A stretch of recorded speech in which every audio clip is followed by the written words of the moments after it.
चलिए आइए देखेंगे बाबू लोग। गुड मॉर्निंग, आप सब ठीक हैं? उम्मीद करते हैं कि आप सब लोग ठीक होंगे। आज हम लोग देखेंगे क्लास 9th का ज्योग्राफी चैप्टर नंबर 2, है ना। भारत का भौतिक यानी कि भौतिक या भौगोलिक स्वरूप। भौतिक कहिए या भौगोलिक कहिए, इससे कोई फर्क नहीं पड़ता है, ठीक है ना। आइए सबसे पहले हम लोग देखेंगे, जैसे कि कह रहा है कि भारत का भौतिक स्वरूप, यानी भारत का, हाँ नोट करिए, भारत का भौतिक स्वरूप, है ना। भारत क्या है? देश का नाम है। क्या है? देश। और भौतिक का मतलब होता है फिजिकल। भौतिक यानी कि फिजिकल रूप से, है ना। और स्वरूप का मतलब होता है यानी कि रूप। क्या होता है? रूप। यानी कि भारत का हम लोग क्या देखेंगे? स्वरूप के बारे में देखेंगे, आकार के बारे में देखेंगे कि मेरा भारत कैसा है, ठीक है ना। उनके इस चीज के बारे में देखेंगे। जैसा कि आप जानते हैं, जैसा कि आप जानते हैं जैसा कि आप जानते हैं, भारत विभिन्न स्थलाकृतियों वाला एक विशाल देश है। भारत विभिन्न स्थलाकृतियों वाला विशाल देश है। इस बात का मतलब कि आपको तो पता है कि भारत क्या है? विभिन्न स्थलाकृतियों वाला विशाल देश है। अलग अलग स्थलाकृति, अलग अलग स्थलाकृति, जैसे कि स्थल रूप अथवा स्थलाकृति,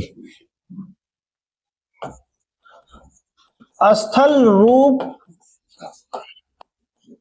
अथवा स्थलाकृति,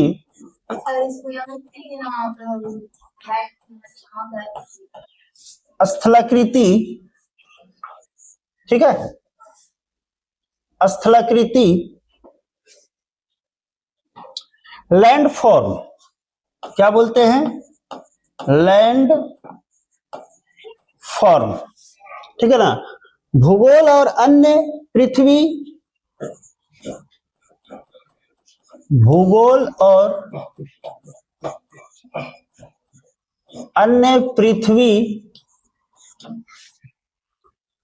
पृथ्वी विज्ञानों में प्रयुक्त शब्द,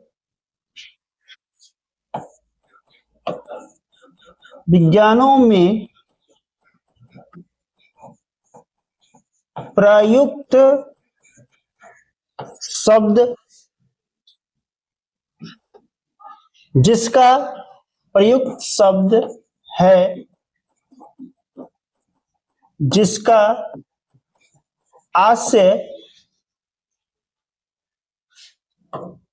आशय एक भू आकृति इकाई है। भू आकृति इकाई है, जिसे सामान्यतः उसकी धरातलीय बनावट, जिसे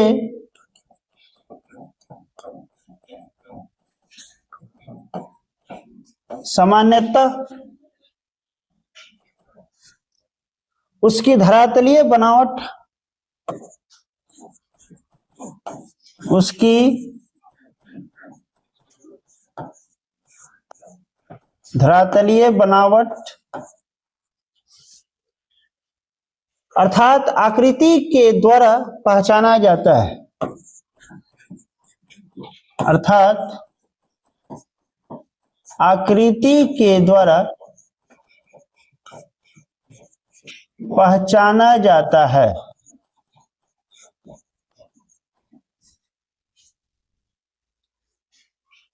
मतलब कि स्थल रूप अथवा स्थलाकृति, जिसको लैंड फॉर्म के नाम से जानते हैं, भूगोल और अन्य पृथ्वी विज्ञानों में प्रयुक्त शब्द, यानी कि जितने भी शब्द हैं, जिसका आज से एक भू आकृति इकाई से, कि भूमि की आकृति की इकाई से, यूनिट से, जिसे सामान्यतः उसकी धरातलीय बनावट अर्थात आकृति के द्वारा क्या किया जाता है, पहचाना जाता है। समझे?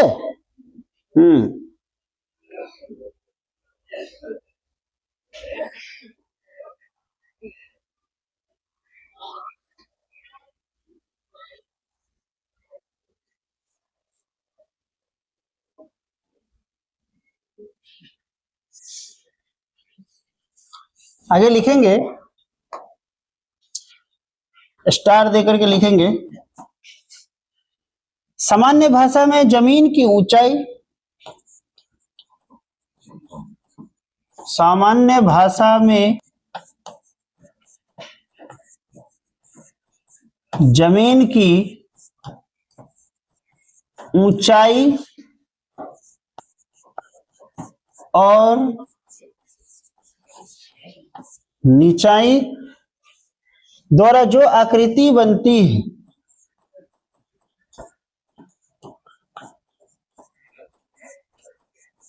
आकृति बनती है, आकृति बनती है, उन्हें स्थल रूप कहते हैं।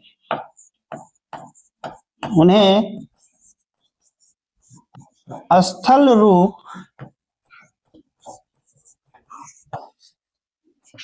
दूसरा, हमारे देश में हर प्रकार की भू आकृतियां पाई जाती है।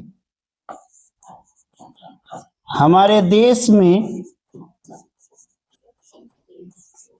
हर प्रकार की भू आकृतियां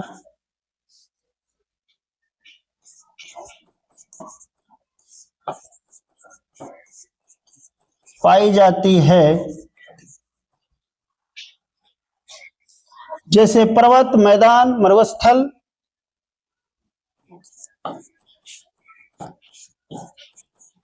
पर्वत, मैदान, स्थल,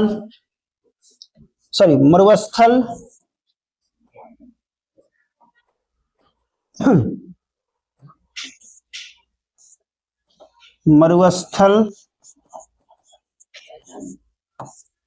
मरुस्थल,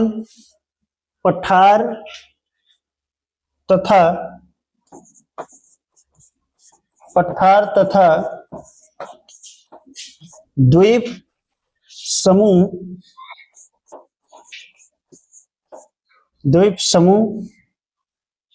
प्रकार के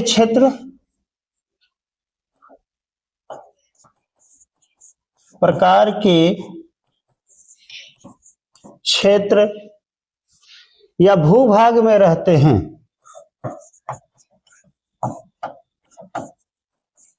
भूभाग में रहते हैं। ठीक है, आगे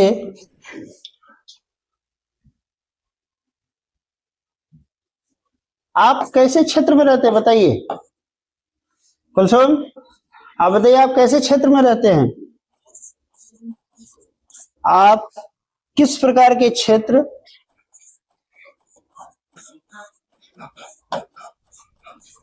मैदानी क्षेत्र या भूभाग में रहते हैं?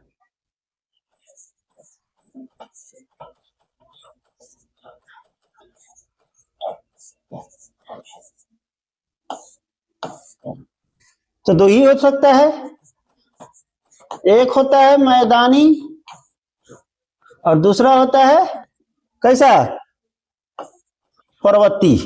कैसा होता है? दो गो। तो हम लोग कहाँ रहते हैं? मैदानी क्षेत्र में रहते हैं, है ना।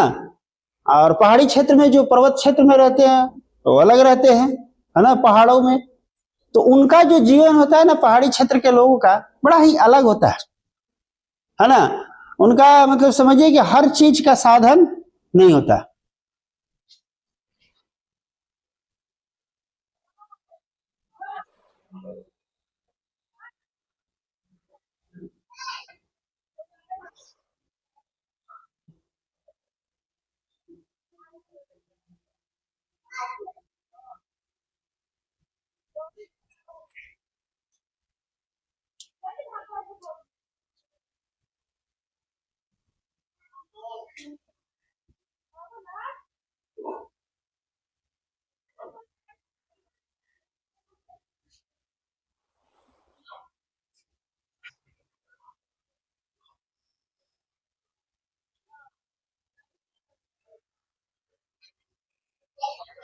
हो गया बेटा,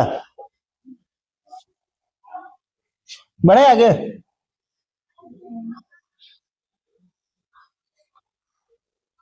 इधर ही खड़ा होते क्या?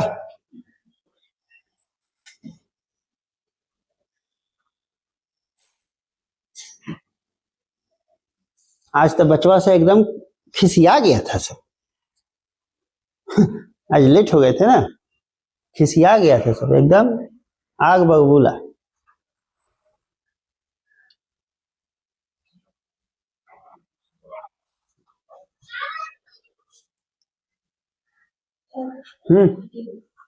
आइए ना।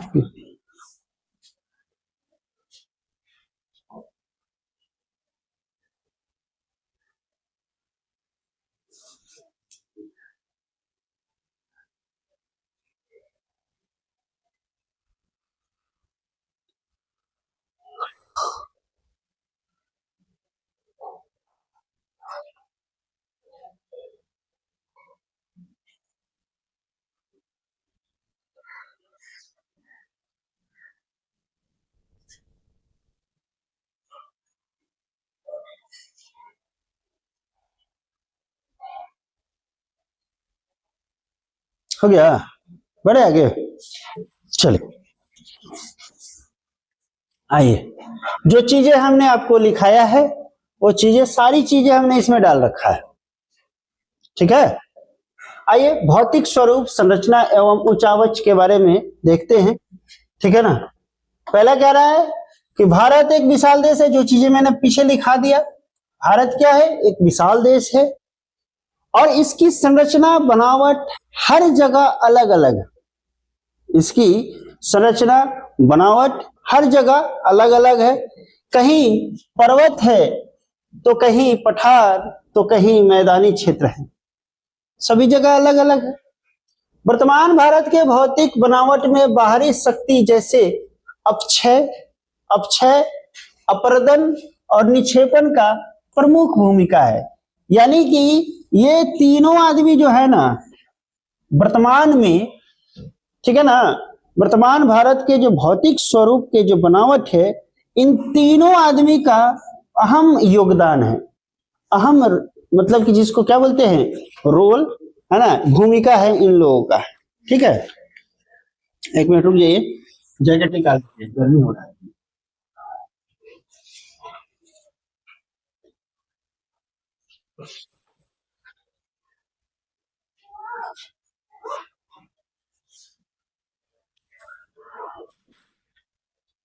चलिए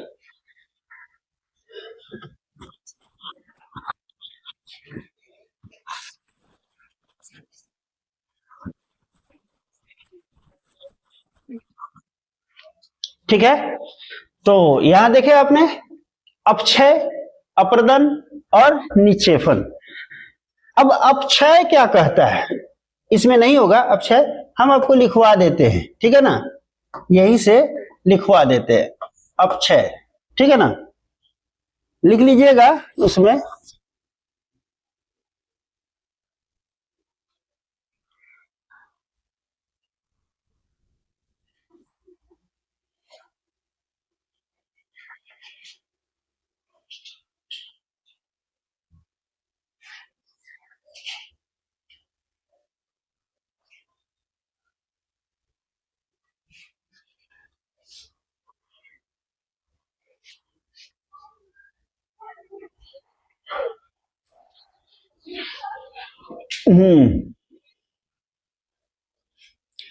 अपक्षय का अर्थ, ठीक है ना, धीरे धीरे क्षय होना।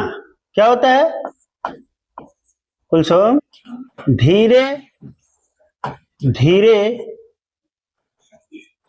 क्षय होना, कौमा टूटना या नष्ट होना, टूटना या नष्ट होना। अब क्षय का मतलब क्या होता है? धीरे धीरे टूटना या क्या, नष्ट होना। दूसरा, यह शब्द अलग अलग संदर्भों में प्रयोग होता है। यह शब्द अलग अलग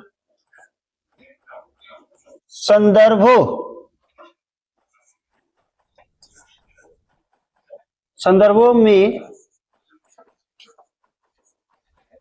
प्रयोग होता है।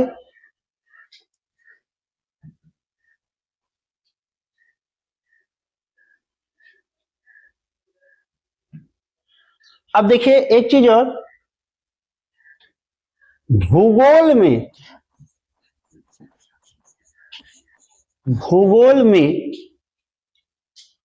वेदरिंग, WEATHRING, वेदरिंग, पहला नंबर ये चीजें हैं। यानी कि पृथ्वी की चट्टानों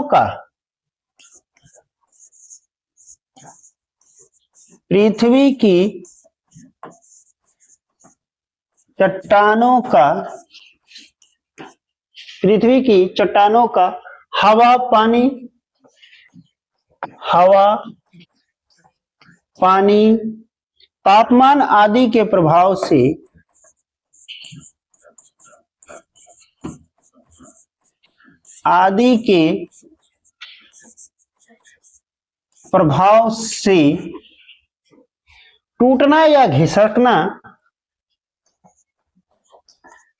टूटना या खिसकना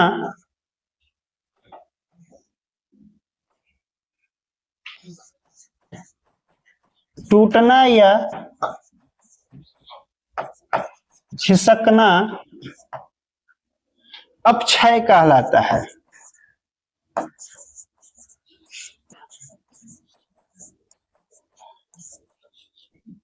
क्या कहलाता है? जैसे मान लीजिए कि बरसात का मौसम होता है, तो पहाड़ क्या होता है? टूटता है, बिखरता है। इसीलिए पहाड़ी इलाका में जब हम लोग बरसात का मौसम होते रहता है तो उस समय यानी कि यातायात का मतलब कि जो होता है ना, बड़ा मतलब सावधानी से हम लोग उस समय है ना यात्रा करना पड़ता है। कई बार क्या होता है कि गाड़ियां चल रही है, ऊपर से पहाड़ टूट के गिर गया, है ना, तो ये टूटना या खिसकना होता है। ठीक है ना, पृथ्वी की चट्टानें। अब इसमें कौन कौन सा होता है तो इस पेज पे नहीं आएगा, चूंकि 3 गो चीजें है। ठीक है ना, तो इस पे हम एक अलग पेज ले लेते हैं, सबसे अच्छा। ठीक है ना, आइए देखेंगे। पहला है भौतिक अपक्षय। एक होता है क्या? भौतिक अपक्षय। दूसरा होता है रासायनिक अपक्षय।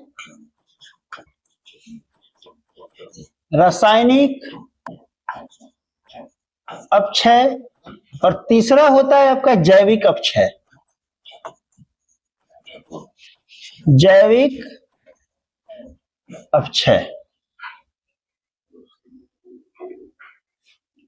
ठीक है, अगला लेंगे।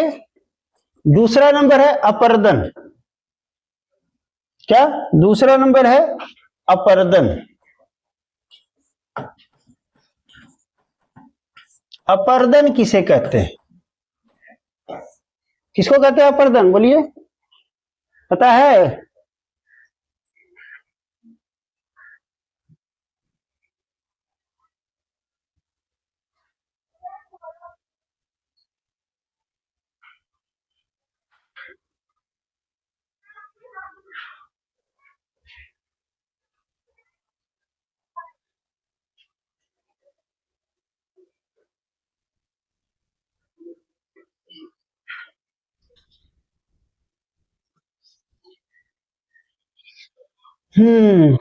अपरदन।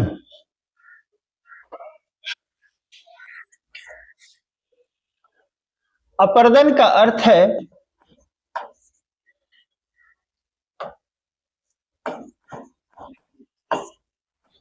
अपर्दन का अर्थ है जलवायु हिमनद। जल वायु हिमनद, जल वायु हिमनद आदि के द्वारा मिट्टी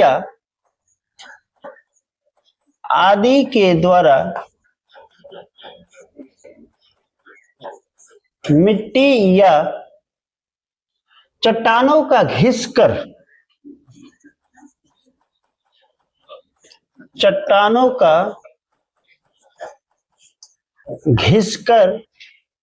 एक स्थान से हट जाना,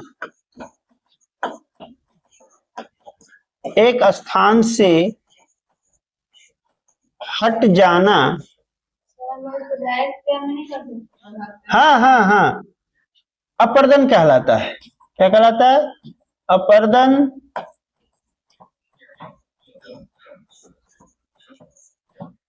अपर्दन कहलाता है। यानी कि भूगोल में अपर्दन,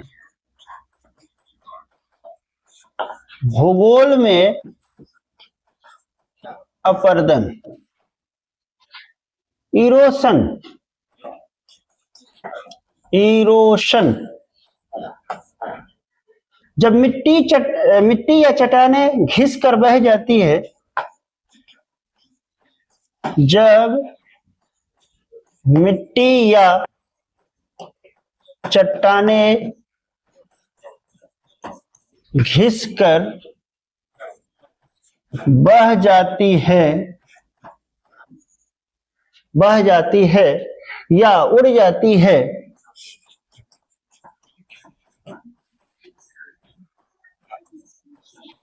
उसे अपर्दन कहते हैं।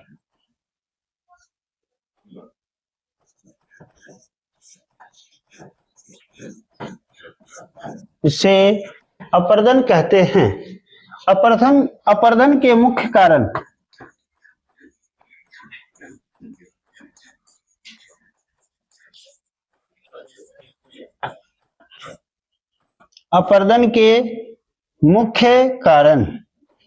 अभी समझा देते हैं, हड़बड़ाइएगा नहीं।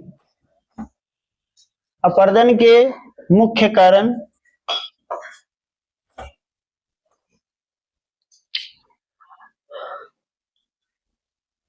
पहला नंबर हो जाएगा जल अपर्दन।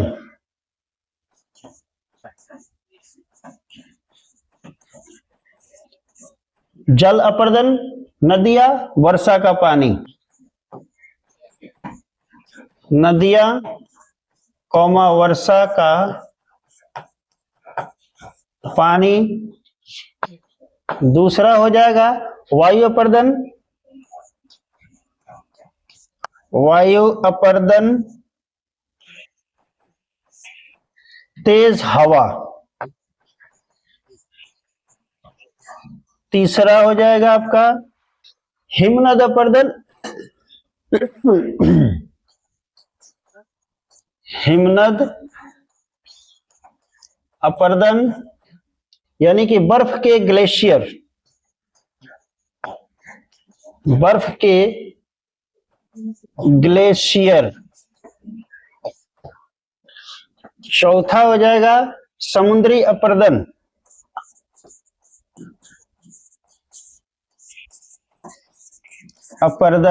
समुद्री अपर्दन यानी कि समुद्र की लहरें, समुद्र की लहरें। आइए अब इसको समझते हैं। कह रहा है कि अपर्दन, मैंने बोला कि अपर्दन का अर्थ, ठीक है ना, तो जल वायु हिमनद आदि के द्वारा मिट्टी या चट्टानों का घिसकर एक स्थान से दूसरे स्थान तक जाना। जैसे कि आप रेगिस्तानी इलाका में आप चले जाइए, राजस्थान साइड में चले जाइए, जब हवाएं बहती हैं तो रेत भी उड़ता है। रेत क्या होता है? उड़ता है। जैसे कि इस कमरा को आप बंद कर दीजिए, इस कमरा को आप बंद कर दीजिए 1 महीने के लिए। कितने दिन के लिए बंद कर दीजिए? 1 महीने के लिए। और 1 महीने बाद आइए और यहाँ पे आपको एक परत आपको दिखाई देगी। क्या दिखाई देगी? एक परत दिखाई देगी। और इस परत का कारण क्या है? तेज हवाएं। इस परत का कारण क्या है? तेज हवाएं। ठीक है ना। तो उसी प्रकार से जैसे रोड पे हम लोग चलते हैं तो गाड़ियां चलती हैं, तो जिस डायरेक्शन में गाड़ियां जाती है तो उस डायरेक्शन में हवाओं को क्या करती है? तेज लेकर के जाती है। जो धूल कण उड़ते हैं तो भी क्या है? एक अपरदन है। अच्छा, रोड पे मिट्टी कहां से आ गया? रोड पे मिट्टी कहां से आ गया? तो कहीं ना कहीं से उधियाइए के आया होगा, अपरदन होकर के ही आया होगा। ठीक है ना। तो अपरदन कहलाता है, यानी कि भूगोल में अपरदन इरोशन है ना, जब मिट्टी या चट्टाने घिसकर, क्या? जब मिट्टी या चट्टाने घिसकर बह जाती है। बहना का मतलब कि एक स्थान से दूसरे स्थान चली जाती है या उड़ जाती है, उसे हम क्या कहते हैं? अपरदन कहते हैं। यानी कि अपरदन के मुख्य कारण कौन कौन से हो सकते हैं? पहला है आपका जल अपरदन। अब जल की देखिए, बाढ़ आता है हम लोग के यहाँ, हम लोग का तिरवा जो क्षेत्र है बाढ़ इलाका क्षेत्र है, तो बाढ़ आता है तो बहुत सारे खेत जो होते हैं खलका होते हैं, है ना। खलका मतलब कि गड्ढा होता है ना। बाढ़ के बाद देखिएगा वो भरा हुआ रहेगा। यानी कि बरसात का पानी आया तो अपने साथ मिट्टी को बहा करके लाया, तभी तो वह गड्ढा बड़ा भरा होगा, नहीं लाता तो नहीं भरता। दूसरा, यानी कि नदियां, वर्षा का पानी, वायु अपरदन यानी कि तेज हवाएं, है ना, कि एक जगह की मिट्टी को, है ना, धूल को उठा करके दूसरी जगह पटक देती है। ठीक। तीसरा है हिमनद अपरदन यानी कि बर्फ के ग्लेशियर, यानी कि जून जुलाई जब गर्मी का मौसम आता है तो ना ग्लेशियर क्या होते हैं?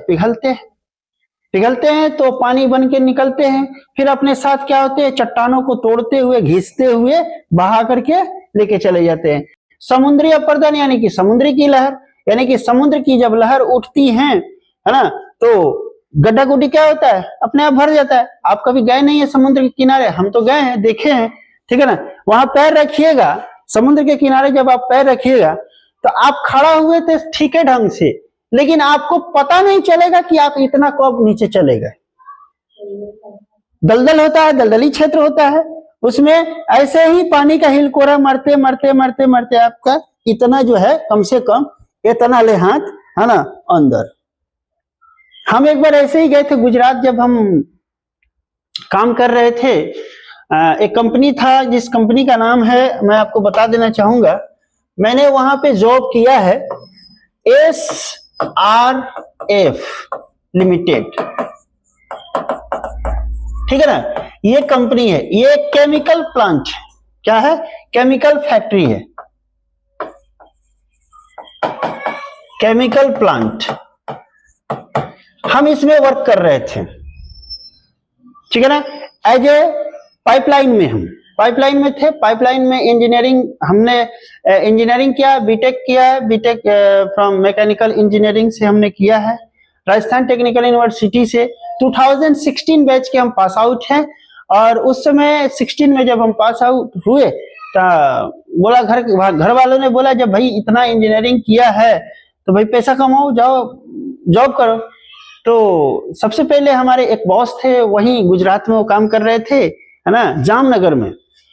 उन्होंने बोला कि दहेज में तुमको एक जगह हम दिलाते हैं। दहेज में एक, गुजरात में एक जगह है दहेज, है ना, वहां पे जाओ।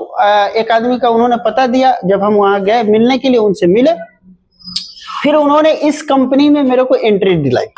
इस कंपनी के अंदर हम एज ए क्वालिटी चेकर के पोस्ट पे हम थे, उसमें हम काम कर रहे थे। जैसे कि ये जो पाइप होता है ना, पाइप, अब ये जो पाइप है यहाँ देखिए, ये वेल्डिंग हुआ है, यहाँ पे ये वेल्डिंग है। आपको पता चल रहा है कि ये वेल्डिंग है? आपको ऐसा लग रहा है कि ये मोल्ड हुआ है, बट ये मोल्ड नहीं है। यहाँ पे इतना जो है ये राउंड शेप जो है ना, यहाँ पे वेल्डिंग किया गया है। बस समझे कि नहीं? तो हम यही काम करवाते थे, करते थे, है ना। एक दिन सभी दोस्तों ने छुट्टी मारे, हम लोगों ने बोला कि चलो भाई समुंदर घूम के आते हैं, समुंदर कैसा होता है हमने कभी देखा नहीं था। तो बोला लोगों ने कि ठीक है चलिए। फिर गाड़ी आया, गाड़ी में बैठे हम लोग सब कोई गए समुद्र के किनारे, और खूब डुबुक डुबुक करके, मतलब हम लोगों ने पैंट यहाँ तक, मतलब मोड़ मोड़ करके खूब छुबुक छुबुक करके हम लोगों ने खेला। और शाम में 5 बजे का हम लोग इंतजार कर रहे थे कि समुद्र की जब लहरें उठे तो हम उसको लाइव देख सके। अब ऐसे में क्या हुआ कि 2-3 आदमी पीछे थे, हम अलग मतलब एक साइड में हम खड़े थे, है ना, हम देखना चाह रहे थे, हमारी नजरें टिकी हुई थी कि हम समुद्र की लहर को देखेंगे। ऐसे में क्या हुआ, ठीक है ना, मैं खड़ा हूं, मुझे पता नहीं चल रहा हूं कि मैं धीरे धीरे इस दलदल में धंसता हुआ जा रहा हूं, मुझे पता नहीं चल रहा है। तब तक एक हमारा एक दोस्त था, उसको नजर पड़ा, इतने में मैं पता है कहां चला गया था, मैं इतना अंदर चला गया था, इतना। तब वो देखा, हाँ हाँ हाँ यार तू अंदर घुस जा, है ना, आया जल्दी से, और हमको लोग पकड़ करके कांख में हाथ लगा कर दोनों साइड से ऐसे करके खींचा, बालू को हटाया, फिर हम निकले, है ना। उसके बाद हम दोबारा कहाँ ले जाए लहर देखने, एकदम फिरार, हम कहे नहीं रे भैया, हम तो यही में रह जाएंगे, समुद्र में समा जाएंगे, है ना। तो जीवन में पहली बार, है ना, जब हम जॉब करते थे 2016 में, तभी हम वहां समुद्र के किनारे गए, घूमे फिरे, है ना। आप लोगों को भी वक्त मिलेगा तो जाइएगा, घूम फिर करके आइएगा, समुद्र कैसा होता है, ठीक है ना। आगे देखते हैं, इसका दूसरा जो पार्ट है,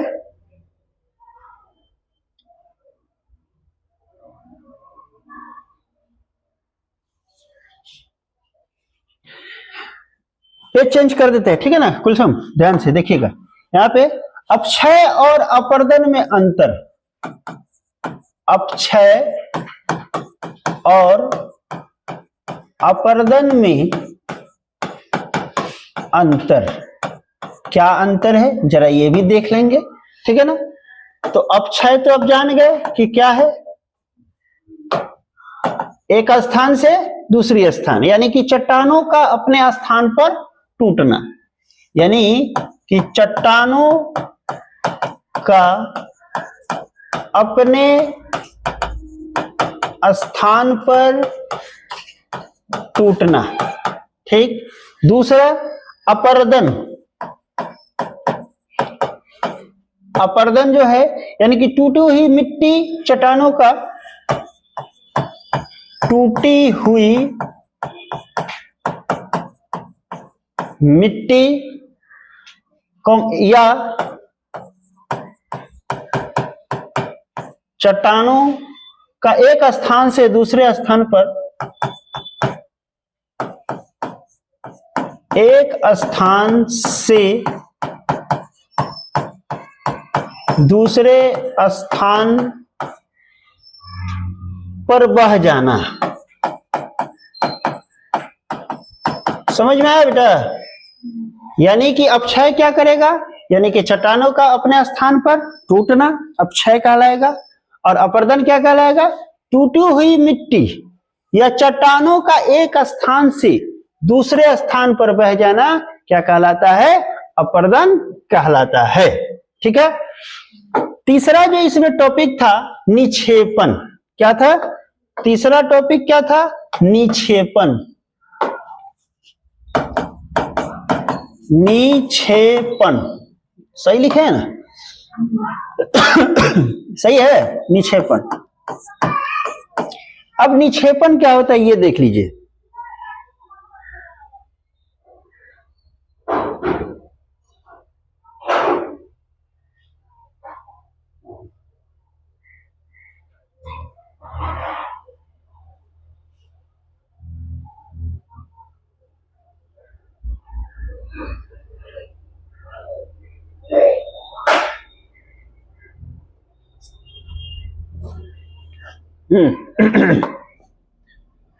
निक्षेपण का अर्थ,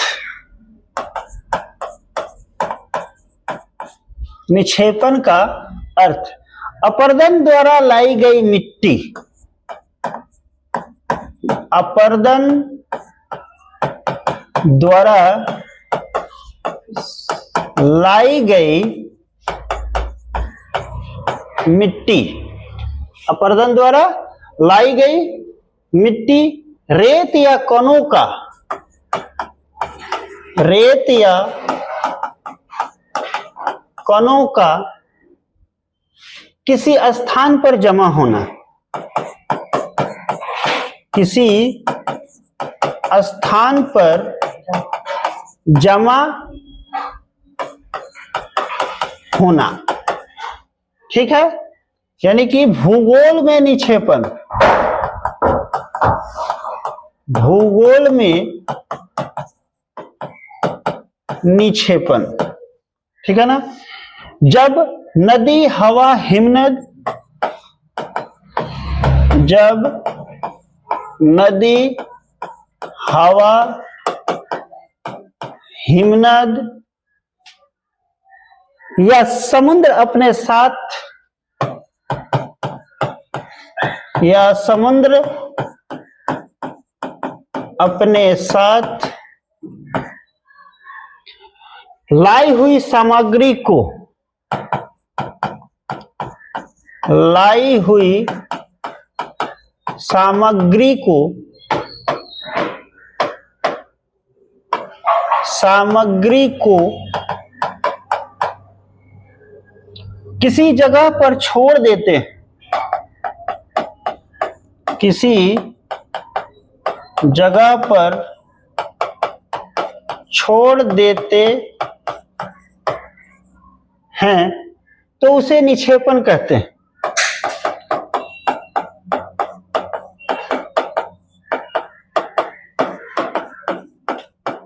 क्या कहते हैं? निक्षेपण कहते हैं।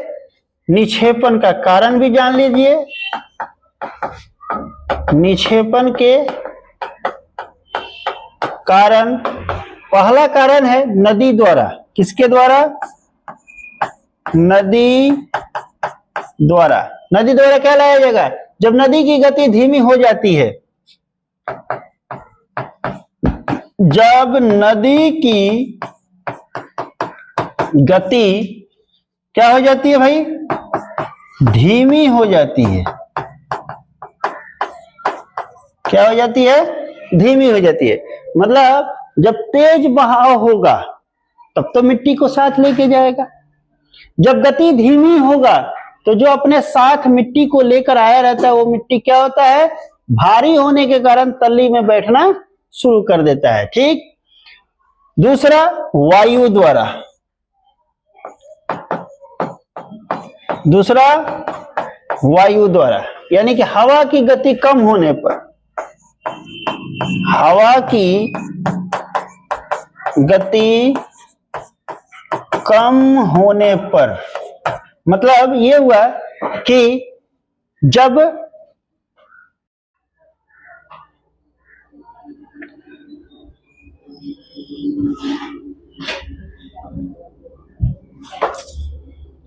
चलिए तीसरा नंबर देखेंगे।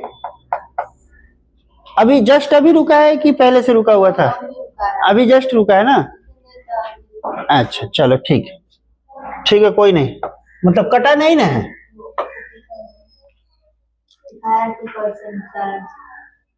फिर रुक गया? चल रहा है ना? मोबाइल डिस्चार्ज हो गया होगा। ठीक है, कोई बात नहीं, तो इतना तो हो ही जाए, कंप्लीट हो जाएगा, है ना। तीसरा, हिमनद द्वारा।